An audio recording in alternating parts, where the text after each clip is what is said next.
Andy Burnham is officially the country's new prime minister after he met with King Charles earlier this morning. The newly appointed Labour leader takes over from Keir Starmer. In his first speech outside Downing Street, Burnham vowed to break the pattern of his predecessors and, quote, do better. Britain needs to show the world that we can regain our stability once again. And that is our challenge, to make politics work, to make it work better. I know people at home are fed up with politics. I hear you, and I want to be honest with you. We have not been good enough, and we need to be better.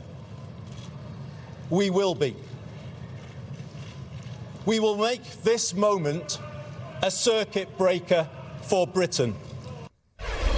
NBC News international correspondent Raf Sanchez joins us now from London. Raf, good morning. So the 7th Prime Minister for the UK in just over a decade. What should we know about Burnham, and what did we just hear from him? Hey, Savannah, good morning. Yeah, so Andy Burnham said he is acutely aware that he is just the latest in what has kind of been a revolving door of prime ministers in this country. He said it is important for Britain to regain its stability, both for its domestic economy, but also for its standing on the world stage.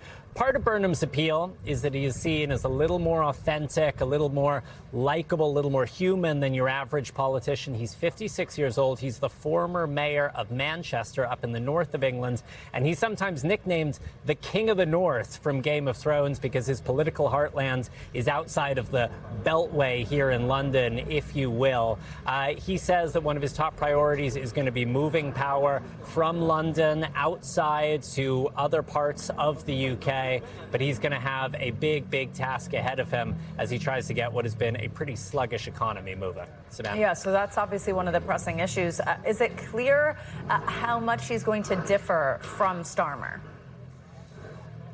Yeah, it's a really good question. They're both from the Labour Party. It's a progressive centre-left party. Burnham has indicated he wants to be a little more left-wing than Starmer. The reality is there isn't a whole lot of money for the government to spend here because the economy hasn't been in great shape.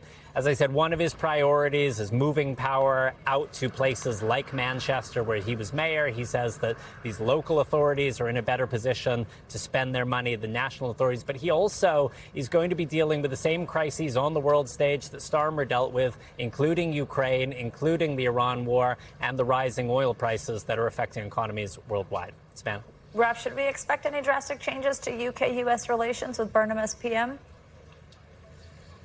So Burnham has said that he wants to have a good relationship with the United States. He has been critical of Donald Trump in the past, but we spoke to a former British cabinet minister who served in government alongside Burnham, and we asked him what he thought Burnham's approach to the president would be. Take a listen. I think he will get on well with Donald Trump because he's a good conversationalist, and he's also very good at thinking on his feet. I mean, the thing with Donald Trump is you never really know what he's going to say. And sometimes if you're not a kind of flexible politician who can think on your feet, you get it wrong. He will be able to think on his feet, and he'll be able to react with whatever Donald Trump throws at him.